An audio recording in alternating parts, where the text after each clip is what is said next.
모두 이길 수 없네. 거대한 폭풍 가운데 위축된 나의 영혼 어찌할 바를 몰라 헤매이고 있을 때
것이라 내가 너를 지명하여 불렀네.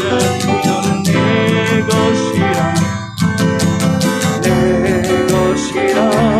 너의 하나님이라. 내가 너를 보배롭고 존귀하게 여기노라.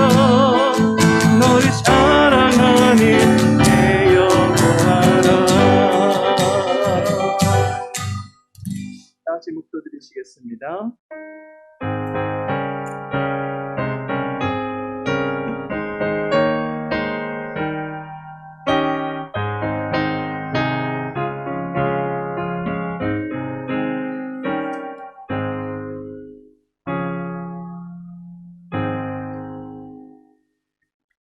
아버지 하나님, 이 시간 주의 백성들을 구별하여 불러주시고 주님을 찬양하며 주께 영광 돌릴 수 있는 예배자로 세워주시니 감사를 드립니다. 우리의 마음에 말씀의 씨앗을 심겨주시고 생명의 기운을 가득 품은 입술에 열매를 맺을 수 있도록 도와주옵소서. 우리를 긍휼히 여겨주시옵시고 이를 이루어 주시는 여호와 하나님을 만날 수 있는 복된 심령들 되게 하여 주시옵소서. 모든 걸 주님께 의탁하며 예수님의 이름으로 기도합니다. 아멘. 찬송 405장입니다. 이 찬양 후에 우리 대표에서 허지미 권사님 기도하시겠습니다. 주의 친절함 아래 안기세 우리 마음이 평안하리니 항상 기쁘고 복이 되겠네.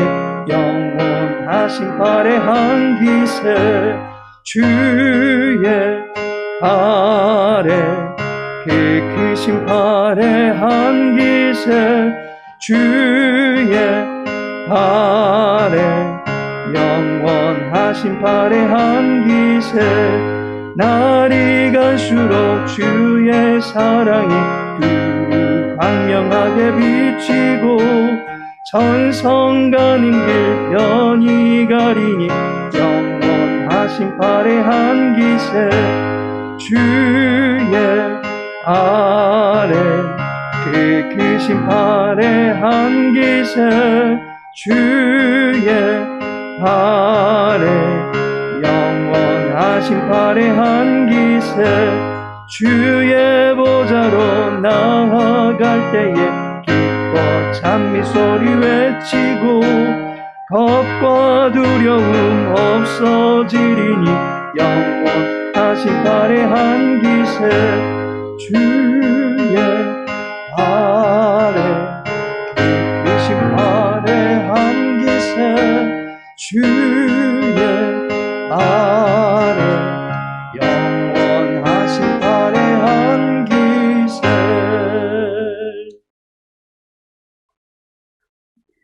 살아계신 주님, 예배의 자리로 인도해 주셔서 예배로 영광 돌리게 하여 주시니 감사합니다. 우리가 누리는 모든 것이 주님께서 허락하여 주신 것임을 감사드리며 늘 기쁜 마음으로 찬양하게 하심 또한 감사드립니다. 이 시간 3일 예배를 드리며 주님을 향한 우리의 마음을 지켜주시니 감사합니다. 사랑이 많으신 주님께서 이 시간에도 우리와 함께하여 주시며 늘 주님만을 바라보며 살기를 원하고 계시지만 그 은혜와 사랑을 자주 잊고 주님 뜻대로 살아가지 못하는 모습들을 용서하여 주시옵소서. 하나님을 사랑한다고 하면서 하나님의 음성을 듣는 것을 너무 소홀히 하고 있습니다. 감정과 기분에 따라 예배가 흔들리고 아멘으로 예배하고 돌아서서 원망하기도 하며 말과 행동이 경솔해져 다른 이의 마음에 상처를 주기도 합니다. 오늘의 이 예배를 통해 하나님을 위해 살고자 다시 거듭나기를 바라는 마음으로 회개하며 엎드려 용서를 구하오니 용서하여 주시고 긍휼을 베풀어 주시길 소망합니다. 긍휼히 여김을 받을 만한 믿음을 허락하여 주셔서 긍휼히 여김받게 하여 주시옵소서. 말씀이 육신이 되어 이 땅에 오신 예수님께서 십자가에 돌아가시며 온 인류가 구원을 받은 것과 같이 주안의 교회의 성도들께서 나라와 민족을 위해 기도하오니 올바른 지도자들이 세워지게 하시고 기도하는 지도자들을 통해 다음 세대가 열매를 맺도록 하여 주시옵소서. 그리스도인들이 기도의 부흥이 일어나 이 땅의 모든 교회가 영적으로 무너지는 두 번째, 세 번째 코로나는 다시 없게 하여 주시옵소서. 기도하는 공동체는 열매를 맺을 것을 믿습니다. 모든 일이 기도를 통해서 계획되게 하시고 기도를 통해서 이루어지게 하여 주시옵소서. 서로가 서로를 섬기는 교회 되어 하나님의 능력과 은혜가 넘치도록 하여 주시옵소서. 이 시간 담임 목사님의 영육간의 강건함을 구하며 기도하오니 말씀 전하실 때 말씀을 듣는 모든 이들의 삶이 변화되는 목마름을 해결시켜 주는 생명력 있는 능력이 말씀만 전하도록 하여 주시옵소서. 이 시간 주님의 깊은 임재 안에서 사랑의 음성을 듣는 시간 되기를 원합니다. 주님의 사랑과 은혜로 넘쳐흐르는 이 시간이 되게 하여 주실 것을 믿으며 우리의 소망 되신 예수님의 이름으로 기도드립니다. 아멘. 이 시간 함께 나눌 말씀은 창세기 14장입니다. 창세기 14장 19절, 20절 말씀입니다. 창세기 14장 19절, 20절 말씀 함께 읽겠습니다.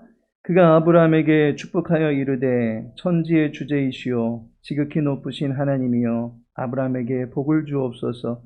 너희 대적을 내 손에 붙이신 지극히 높으신 하나님을 찬송할지로다 하매 아브라함이 그 얻은 것에서 10분의 1을 멜기세덱에게 주었더라. 아멘. 성경의 구조를 알면 통독이 재미가 있습니다. 창세기 통독강의 15번째 시간입니다. 오늘은 창세기 14장의 구조를 알아보고 함께 읽는 재미를 누려보는 복된 시간 되기를 소망합니다. 댐이 무너지는 것은 한순간에 폭발이 일어남으로써도 가능하겠지만 또 한편으로는 아주 자그마한 균열에서부터 이 거대한 댐이 결국에는 무너질 수 있다라는 것입니다. 바늘도둑이 소도둑이 됩니다. 아주 작은 것 같은데 쪼로로로 굴러내리던 자그마한 눈 알갱이가 눈사태를 일으키는 법입니다. 나비의 작은 날갯짓이 거대한 폭풍우를 만들어내는 법입니다. 창세기 14장을 보시면 대형 사건이 벌어집니다. 그것은 바로 전쟁입니다. 미국의 역사학자인 로널드 웰즈는 전쟁의 역사는 인류의 역사가 될 수 없지만 전쟁을 언급하지 않고서는 인류의 역사를 논할 수 없다라고 말한 바 있습니다. 전쟁이야말로 인간사회의 아주 보편적인 모습이 되어졌다라는 것입니다. 전쟁은 승리와 패배를 극단적으로 나누어 버리는 힘의 충돌입니다. 힘이 약하면 패배할 수 있습니다. 반면에 힘이 강하면 승리하기에 유리합니다. 따라서 너도 나도 전쟁에 대비해서 힘을 기르기 위해서 안간힘을 씁니다. 때로는 사람을 모으기도 합니다. 인의 전술과 같이 때로 달려들기 위해서입니다. 때로는 무기를 더하기도 합니다. 철제 무기 앞에서 나무 방망이는 무용지물이 되기 때문입니다. 때로는 전술을 더하기도 합니다. 하객진을 통해서 소규모의 병력으로도 대량 살상이 가능한 법입니다. 어찌하든 인간은 전쟁의 승리를 위해서 고군분투하는 역사를 만들어내고 있습니다. 왜냐하면 그것의 결국은 자원의 확보를 보장하는 것이 되기 때문입니다. 자원의 확보는 곧 번성의 수단이 될 수 있기 때문입니다. 역으로 자원을 빼앗기게 되면 생존마저도 불투명해지는 위험에 처하게 되기 때문입니다. 결국 인간의 역사는 한편에서는 자기의 힘과 자원을 축적해서 생육과 번성을 추구해 가는 쪽과 또 다른 한편에서는 여호와의 돌보심과 공급하심 가운데서 생육과 번성을 이루어가는 쪽으로 이렇게 둘로 나뉘어져 있고 결국 이 둘 간에 극기하는 충돌이 일어나는 전쟁의 역사를 만들어내고 있다라는 사실입니다. 그런데 이러한 전쟁이 어느 날 느닷없이 일어나는 것이 아닙니다. 창세기 이전의 역사를 가만히 보시면 1대1 또는 공동체 간의 다툼이 벌어졌던 것을 보게 됩니다. 1대1의 다툼, 곧 하나님께 반기를 드리려고 했던 사탄의 호전적인 성향이 태초 동산에서부터 발생했습니다. 그 이유 가만히 보면 가인이 아벨을 쳐 죽이는 1대1의 대결 구도가 형성되었습니다. 그러다 시간이 지나서 라멕이라는 자가 수십 명을 죽이면서 1대 다수와 대결하는 구도가 형성이 되었습니다. 아브람과 롯의 목자들 간의 다툼이 일어나게 되면서 이제 다수 대 다수 간의 다툼이 발생하는 것을 보게 됩니다. 점점 이 다툼의 규모가 커져가는 것을 보게 됩니다. 그리고 급기야 오늘 본문을 보시면 대규모 연합 전쟁이 발발하는 것을 보게 됩니다.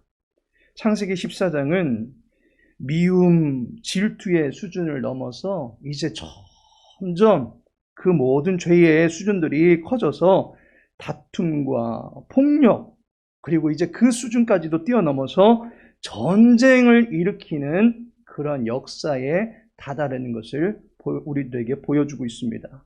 평화의 댐이 무너지는 것은 작은 균열에서부터도 가능하다라는 것입니다.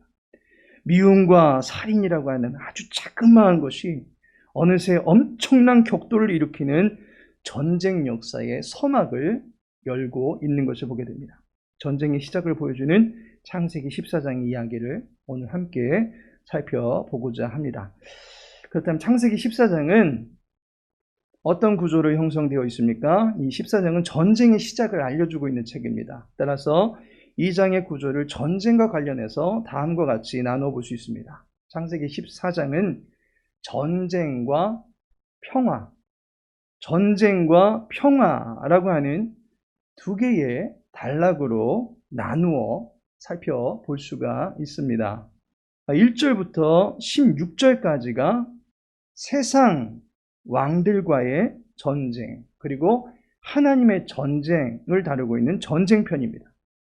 근데 전쟁의 모습이 분명히 전쟁으로 다투는 모습으로 동일하게 나타나고 있습니다. 세상 왕들과의 전쟁과 하나님의 전쟁 두 가지가 다루어지고 있는데 전쟁이라고 하는 모습은 동일하게 나타나지만 그 동기가 다릅니다. 세상 왕들은 약탈하고 배반하는 것에서 전쟁이 나타납니다. 그러나 아브라함의 전쟁은 조카 롯을 그리고 그 땅의 거민들을 구출하기 위한 구조작전으로 펼쳐졌다라고 하는 것을 보게 됩니다. 이후로 전쟁의 결과를 14장에서는 보여주고 있습니다. 그래서 17절에서 24절까지는 아브라함이 전쟁에서 승리함으로써 취하게 된 평화를 우리들에게 보여주고 있습니다. 그런데 그 평화의 시기를 가만히 보면 두 왕이 아브라함을 맞으러 나옵니다. 아브라함이 평화의 시기에 어떤 왕과 호의적인 관계를 누리며 그 왕의 다스림, 어떤 왕의 다스림을 인정하게 되는지 창세기 14장을 읽어보시면서 한번 살펴보시기를 바라겠습니다. 그럼 창세기 14장을 한번 펴시고 다 같이 1절부터 천천히 읽어나가도록 하겠습니다. 당시에 시나랑 아므라벨과 엘라살왕 아리옥과 엘람왕 그돌라오멜과 고임왕 디다리 소돔왕 베라와 고모라왕 비르사와 아드마왕 시납과 스보임왕 세메벨과 벨라 곧 소아랑과 싸우니라. 이들이 다 시딤 골짜기 곧 지금의 염해에 모였더라. 이들이 12년 동안 그돌라오멜을 섬기다가 제13년에 배반한지라. 제14년에 그돌라오멜과 그와 함께한 왕들이 나와서 아스드롯 가르나임에서 르바 족속을, 함에서 수수 족속을, 사회 기라다임에서 엠 족속을 치고 호리 족속을 그 산 세일에서 쳐서 광야 근방 엘바란까지 이르렀으며 그들이 돌이켜 엠미스밭 곧 가데스에 이르러 아말렉 족속의 온 땅과 하사손 다말에 사는 아모리 족속을 친지라. 소돔 왕과 고모라 왕과 아드마 왕과 스보임 왕과 벨라 곧 소아랑이 나와서 시딤 골짜기에서 그들과 전쟁을 하기 위하여 진을 쳤더니 엘람왕 그돌라오멜과 고임왕 디달과 신화랑 아무라벨과 엘라살왕 아리옥 네 왕이 곧 그 5왕과 맞서니라. 시틴 골짜기에는 역청구덩이가 많은지라 소돔왕과 고모라 왕이 달아날 때에 그들이 거기 빠지고 그 나머지는 산으로 도망하며 네 왕이 소돔과 고모라의 모든 재물과 양식을 빼앗아가고 소돔에 거주하는 아브람의 조카 롯도 사로잡고 그 재물까지 노략하여 갔더라. 도망한 자가 와서 히브리 사람 아브람에게 알리니 그때에 아브람이 아모리 족속 마므레의 상수리 숲을 근처에 거주하였더라. 마므레는 에스골의 형제요 또 아넬의 형제라. 이들은 아브람과 동맹한 사람들이더라. 아브람이 그의 조카가 사로잡혔음을 듣고 집에서 길리고 훈련된 자 318명을 거느리고 단까지 쫓아가서 그와 그의 가신들이 나뉘어 밤에 그들을 쳐부수고 다메섹 왼편 호바까지 쫓아가 모든 빼앗겼던 재물과 자기의 조카 롯과 그의 재물과 또 부녀와 친척을 다 찾아왔더라. 아브람이 그돌라오멜과 그와 함께한 왕들을 쳐부수고 돌아올 때에 소돔 왕이 사해 골짜기 곧 왕의 골짜기로 나와 그를 영접하였고 살렘 왕 멜기세덱이 떡과 포도주를 가지고 나왔으니 이는 지극히 높으신 하나님의 제사장이었더라. 그가 아브람에게 축복하여 이르되 천지의 주제이시여 지극히 높으신 하나님이여 아브람에게 복을 주옵소서. 너희 대적을 내 손에 붙이신 지극히 높으신 하나님을 찬송할지로다 하며 아브람이 그 얻은 것에서 10분의 1을 멜기세덱에게 주었더라. 소돔 왕이 아브람에게 이르되 사람은 내게 보내고 물품은 내가 가지라. 아브람이 소돔 왕에게 이르되 천지의 주제이시여 지극히 높으신 하나님 여호와께 내가 손을 들어 맹세하노니 내 말이 내가 아브람으로 치부하게 하였다 할까 하여 내게 속한 것은 실 한 오락이나 들매끈 한 가닥도 내가 가지지 아니하리라. 오직 젊은이들이 먹은 것과 나와 동행한 아넬과 에스골과 마므레의 분깃을 제할지니 그들이 그 분깃을 가질 것이니라. 아멘. 이제 창세기 14장의 전체적인 구조 내용을 또 함께 살펴보도록 하겠습니다. 창세기 14장은 전쟁과 평화라고 하는 두 개의 단락으로 나누어집니다. 먼저 1절부터 16절까지는 전쟁에 관한 이야기입니다. 이 단락에서는 두 개의 전쟁 기사가 실려 있습니다. 먼저는 세상 왕들 간의 충돌이 일어나고 있는 것을 보게 됩니다. 1절과 2절에 보시면 당시 권력을 쥐고 있던 수많은 왕들이 열거되고 있는 것을 보게 됩니다. 그리고 이제 그 왕들이 서로 힘을 합쳐서 서로를 대적하는 그러한 그림을 그려주고 있습니다. 이들이 전쟁한 이유가 무엇입니까? 4절에 보면 이들이 12년 동안 그돌라오멜을 섬기다가 제13년에 배반한지라 라고 말하고 있습니다.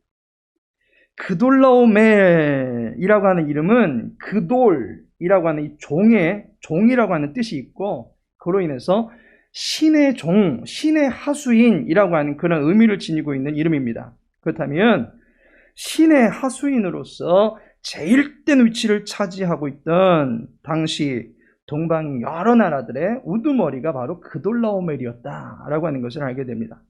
그가 동방의 여러 왕들을 소집하고 그들과 연합을 추구합니다. 1절에 보면 네 왕들이 연합합니다.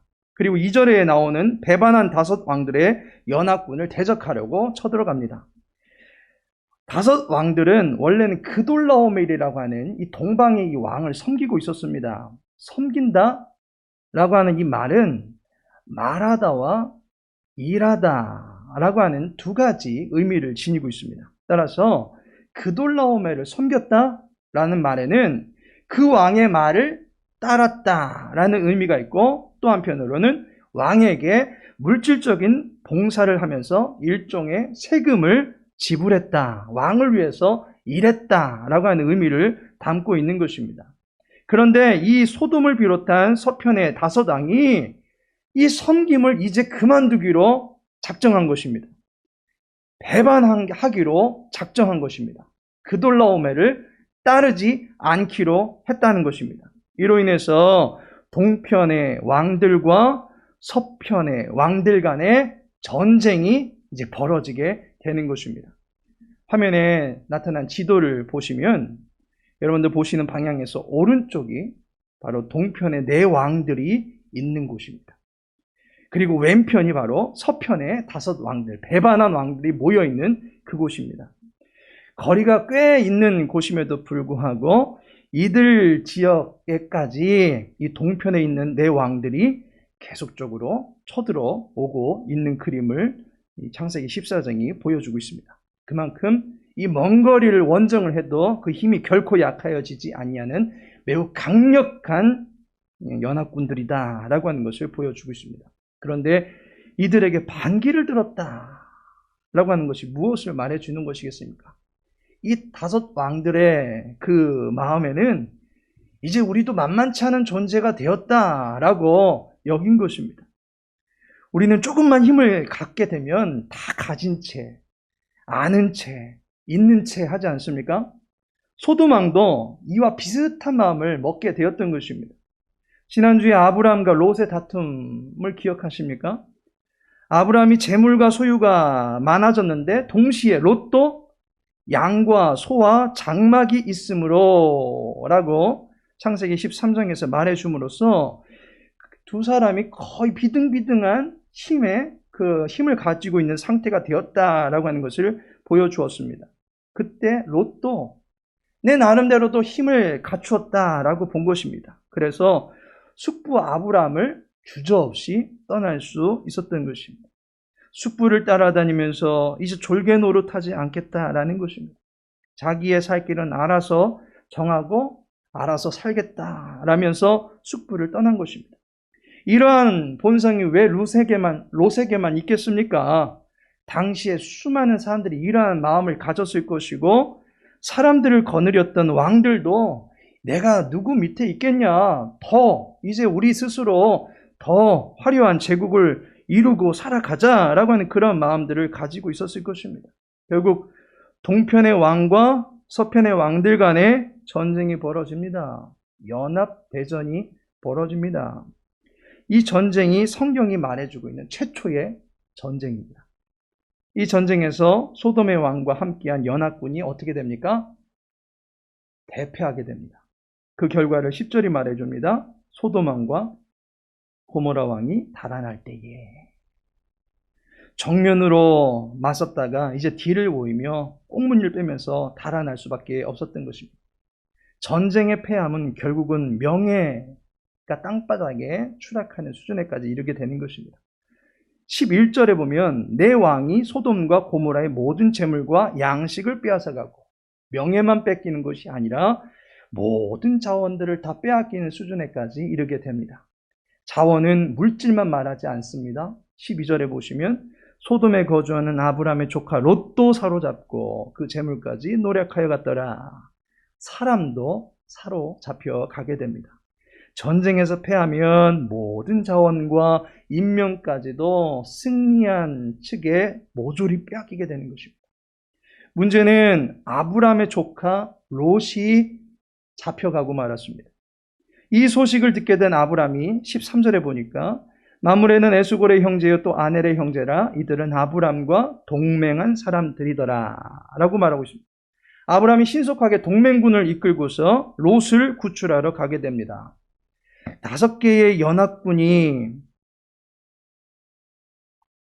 맞섰어도 패배할 정도로 그돌라오멜의 네 왕들이 연합한 그 연합군은 매우 강대했습니다. 그런데 아브라함이 14절에 보니까 집에서 길리고 훈련된 자 318명을 거느리고 단까지 쫓아가서 라고 말하고 있습니다.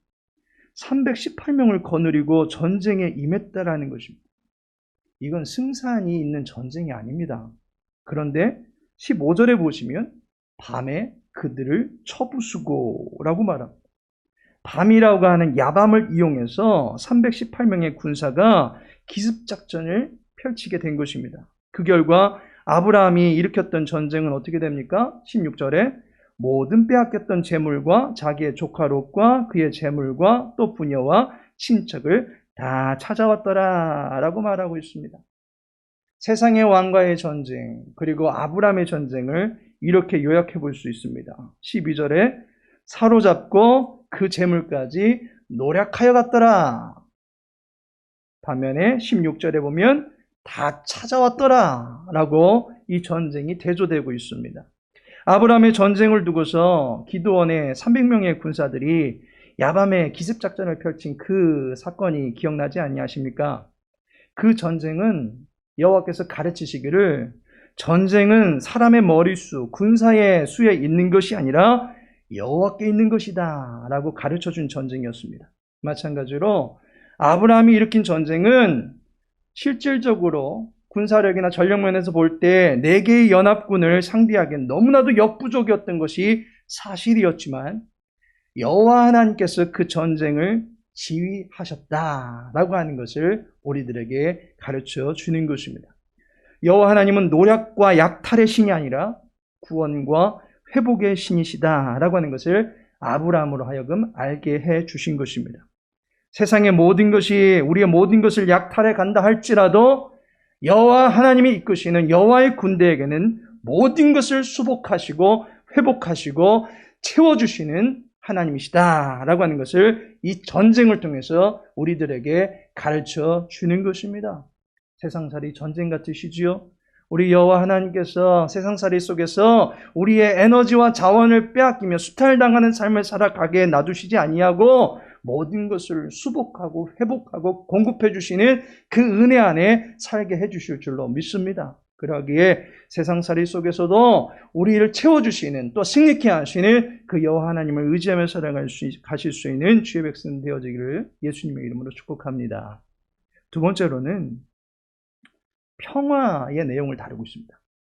17절에서 24절까지 이 두 번째 단락이 이루어져 있는데 이 단락에서는 전쟁 치른 후에 임하게 된 평화를 이야기해 줍니다.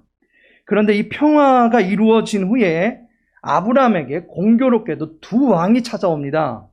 17절에 보시면 소돔 왕이 사회 골짜기 곧 왕의 골짜기로 나와 그를 영접하였고 라고 말합니다. 소돔 왕이 아브라함을 영접합니다. 세상 왕입니다. 그리고 18절에 보면 살렘 왕 멜기세덱이 떡과 포도주를 가지고 나왔으니 라고 말합니다. 살렘 왕이 떡과 포도주를 가지고 아브라함을 맞으러 나온 것입니다. 이 두 왕은 그 이름과 그들의 행동 자체가 완전히 대조되어 나타나는 것을 보게 됩니다. 먼저 소돔 왕의 한번 영접을 보시기 바랍니다. 소돔 왕의 이름은 베라입니다. 2절에 보면 소돔 왕 베라라고 말하고 있습니다. 여기서 이 말하는 베라라는 말은 라아라고 하는 악이라고 하는 의미를 담고 있는 이름입니다. 그리고 벤은 벤이라고 하는 아들이라고 하는 의미를 가지고 있습니다. 그렇다면 악의 아들입니다. 벌써 그 이름에서부터 악의 기운이 물씬 풍기지 않습니까? 창세기 13장 13절에 보시면 소돔 사람은 여호와 앞에 악하며 큰 죄인이었더라 라고 소개해주고 있습니다. 소돔의 사람이 악하면 그 사람들을 다스리고 있는 왕은 어떠한 상태이겠습니까? 악의 최절정자이다. 그야말로 악의 화신이다라고 볼 수 있지 않겠습니까? 그런데 그가 연합전에서 대패하고 말았습니다. 그런데 자기들이 빼앗긴 모든 물건을 가지고 돌아오고 있는 아브라함을 보게 된 것입니다. 우리 개역개정에서는 영접하였다라는 말로 아주 좋게 표현을 했지만 사실은 맞닥뜨리다라는 말이 더 적절한 번역으로 보여집니다. 왜냐하면 10절에 보면 그들은 패배한 이후에 산으로 도망치기 바쁜 상태였다라는 것입니다.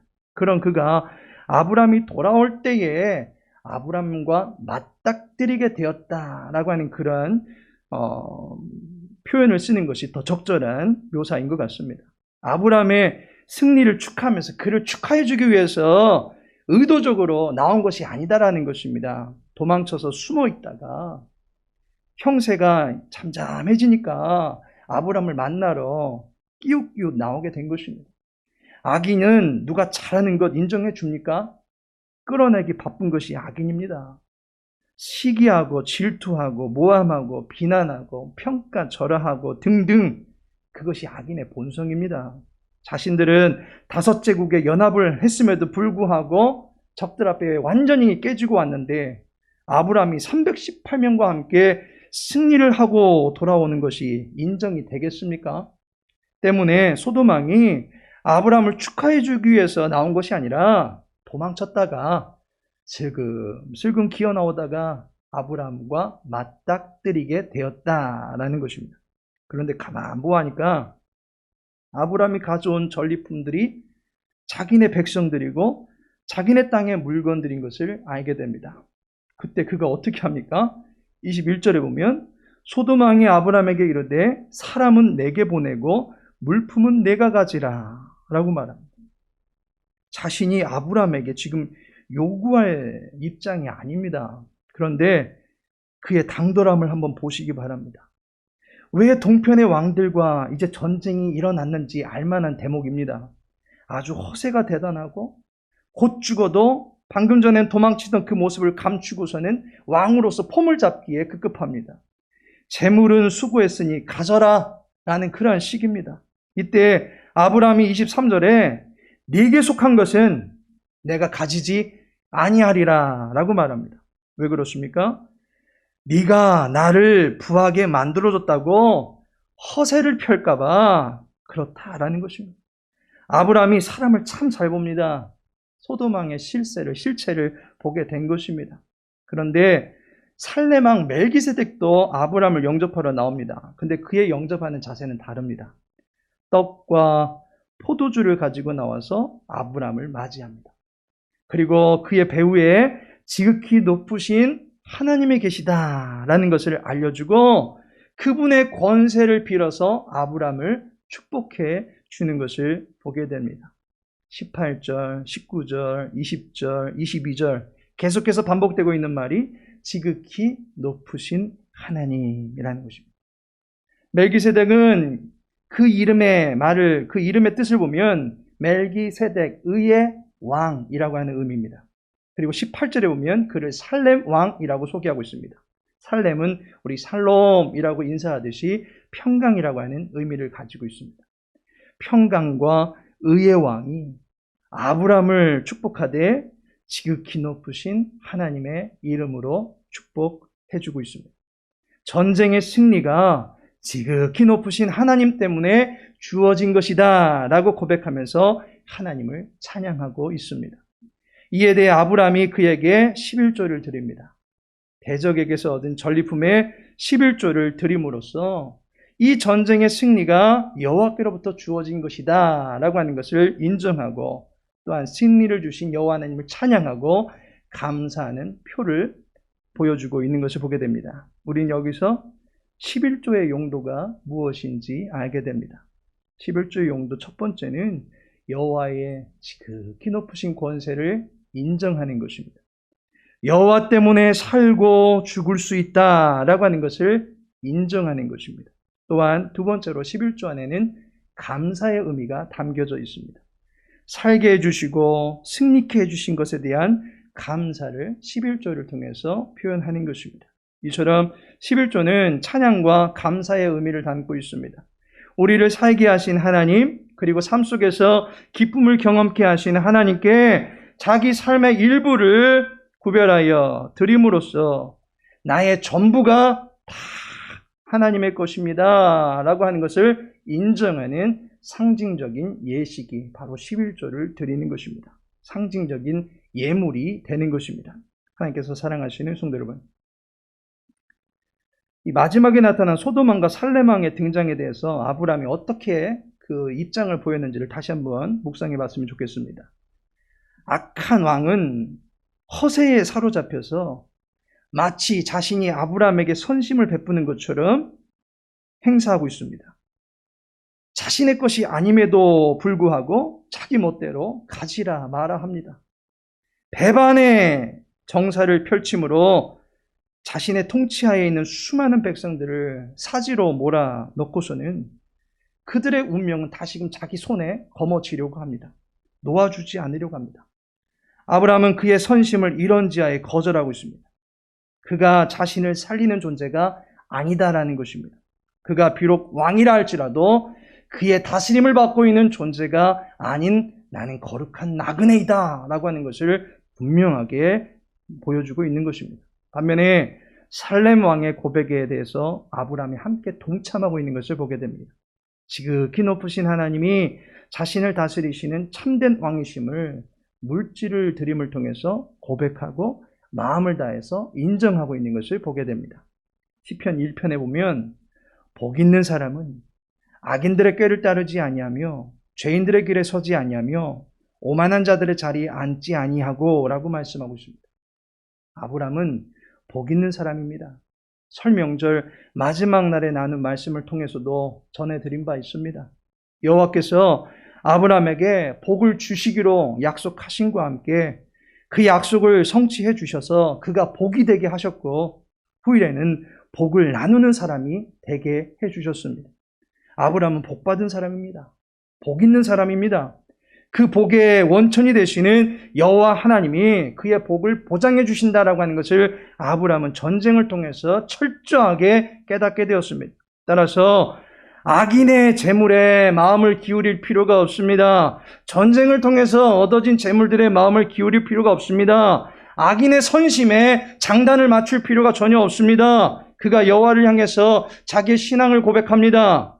아브라함이 소돔 왕에게 이르되 천지의 주제이시여 지극히 높으신 하나님 여호와께 내가 손을 들어 맹세하노니 내 말이 내가 아브라함으로 치부하게 하였다 할까하여 내게 속한 것은 실 한 오락이나 들매끈 한 가닥도 내가 가지지 아니하리라 라고 말하고 있습니다.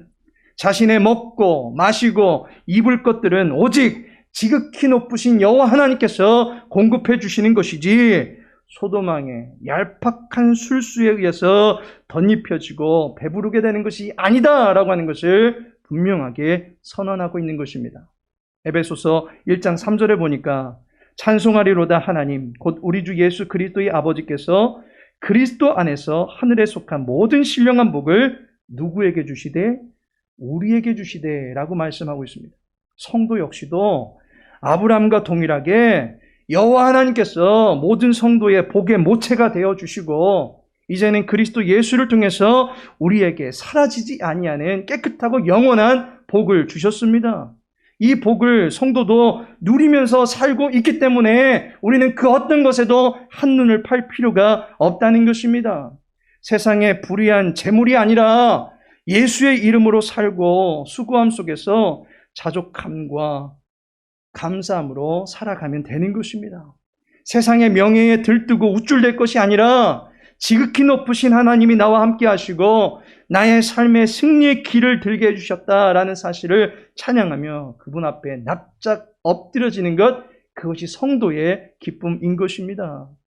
나의 것이 아닌 것을 가지고 선심 쓰듯이 자기 이름 드러내고 자기 명예 드러내고 자기의 거짓됨과 허영심은 감추려고 하는 소돔왕과 한 배를 타지 아니한 채 오직 자기의 모든 것을 자기의 백성들을 위해서 내어주신 그리스도 안에 거하는 것을 복으로 여기며 살아가는 것이 성도의 최고의 기쁨이요 행복인 것입니다. 목자는 양을 위해서 목숨을 버린다라고 합니다. 우리의 생명을 담보로 해서 전쟁을 배팅하는 악한 왕이 아니라 이미 승리한 전쟁을 담보로 삼고 그 승리한 진영에 우리들을 끌어들이기 위해서 목숨을 건 사랑으로 우리를 돌보시며 떡과 포도주를 먹여주시는 예수님만을 따르게 되는 것이 성도의 진정한 행복이요 능력인 줄로 믿습니다. 이 복을 가지고 늘 감사하며 살아가실 수 있는 주님의 백성들 되시기를 예수님의 이름으로 축복합니다. 우리 시간에 말씀 붙들고 기도하길 원합니다. 두 가지 기도 제목 드리겠습니다. 전쟁 같은 세상살이 속에서 하나님의 도우심으로 살아가며 승리할 수 있도록 도와주옵소서 기도하시고, 두 번째로는 세상의 부귀와 명예에 우쭐대지 아니하며 자기 백성을 살리시기 위하여 살과 피를 내어주신 예수님의 사랑에 기대며 살아갈 수 있도록 도와달라고 우리 시간 함께 합심하여 기도하도록 하겠습니다. 아버지 하나님, 오늘도 사랑하는 주 백성들 주의 말씀 앞에 서게 하시되 지극히 높으신 여호와 하나님의 능력 앞에 엎드리게 하시니 감사를 드립니다. 하나님, 우리의 힘이 되어 주옵소서, 우리의 능력이 되어 주옵소서, 우리의 돌파구가 되어 주옵소서. 세상의 험난한 큰 살이 속에서도 우리의 삶의 피난처가 되어주시고 돌파구를 열어주시는 그 하나님으로 인하여 자족하며 만족하며 감사하며 살아갈 수 있는 주의 종들 되어줄 수 있도록 도와주시옵소서. 그 술수를 부리지 않도록 도와주시옵시고 거짓된 명예에 들뜨지 않도록 도와주시옵시고 어제 하나님 앞에 철저하게 낮아질 수 있는 복된 성도들이 다 되어줄 수 있도록 도와주시옵소서. 나는 하나님 때문에 삽니다. 나는 하나님 때문에 이 삶을 영위할 수 있습니다라고 고백하며 하나님께서 주시는 것에 감사하며 자족하며 살아가기를 원합니다.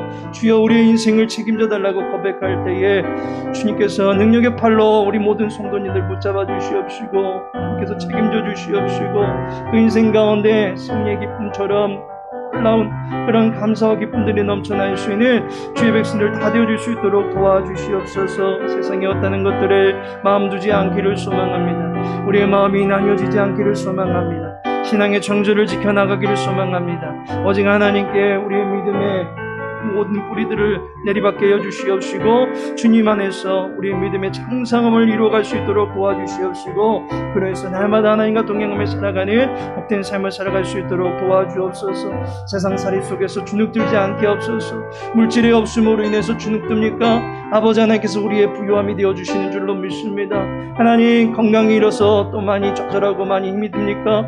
주님께서 우리를 치유하시고 회복시켜 주시옵시고 우리를 온전히 일으켜 주실 줄로 믿사오니 우리 마음에 힘을 얻을 수 있도록 도와주시옵시고 다시금 일으킴 받을 수 있는 주의 종들 되어줄 수 있도록 도와주시옵시고 당당한 그리고 장성한 여호와의 군대로 세워질 수 있는 주의 백성들 다 되어줄 수 있도록 은혜 베풀어 주시옵소서. 그렇게 세상 가운데 살아갈 때마다 하나님을 자랑하게 해주시옵시고 하나님을 믿고 의지하는 그 신앙을 자랑으로 여기며 살아갈 수 있는 믿음의 백성들 다 될 수 있도록 은혜 베풀어 주시옵소서. 또 남은 한 주간 살아가고자 합니다. 우리의 삶의 모든 지경들을 주님께서 주관하여 주시옵시고 그 삶 가운데 감사와 찬미의 제목들이 넘쳐날 수 있도록 은혜 베풀어 주시옵소서. 모든 걸 주께 의탁합니다. 살아계신 하나님, 지극히 높으신 여호와 하나님의 권세를 의지합니다. 이 세상을 살아가는 주의 백성들의 영혼이 나약해지지 않도록 도와주옵소서. 능력과 지혜를 베푸시는 여호와의 능력으로 승리하며 살아갈 수 있도록 도와주옵소서. 사랑하는 주의 교회 모든 권속들을 돌보아 주옵소서. 연약함 중에 여호와를 부를 때에 구원하여 주옵소서. 상함 중에 있을 때에 위로하여 주시옵소서. 올무 가운데 있는 인생들이 노임을 얻게 해 주시옵시고 답답한 인생의 장벽들 앞에서 무너져 있다면 여호와의 능력의 손으로 그 모든 장벽들을 허물어뜨려 주시옵시고 일으켜 주시옵소서. 지극히 높으신 여호와 하나님의 능력으로 말미암아 살아갈 수 있도록 도와주시옵시고 그로 말미암아 우리의 삶을 하나님 앞에 구별되이 처신할 수 있도록 도와주시옵시고 이 세상 가운데 빛으로 살아갈 수 있는 주님의 군대가 될 수 있도록 도와주옵소서. 날마다 승리하게 하시고 감사가 풍성하게 넘쳐날 수 있는 복된 인생들 되어질 수 있도록 도와주시옵시고 그 모든 일들을 이루어 주신 지극히 높으신 하나님만을 기뻐하며 살아갈 수 있는 믿음의 백성을 다 될 수 있도록 은혜 베풀어 주시옵소서. 모든 주께 부탁하며 예수님의 이름으로 기도합니다. 아멘. 하늘에 계신 우리 아버지여, 이름이 거룩히 여김을 받으시오며 나라의 임하옵시며 뜻이 하늘에서 이룬 것 같이 땅에서도 이루어지이다. 오늘날 우리에게 일용할 양식을 주옵시고 우리가 우리에게 죄 지은 자를 사하여 준 것 같이 우리 죄를 사하여 주옵시고 우리를 시험에 들게 하지 마옵시고 다만 악에서 구하옵소서. 대개 나라와 권세와 영광이 아버지께 영원히 싸움나이다. 아멘.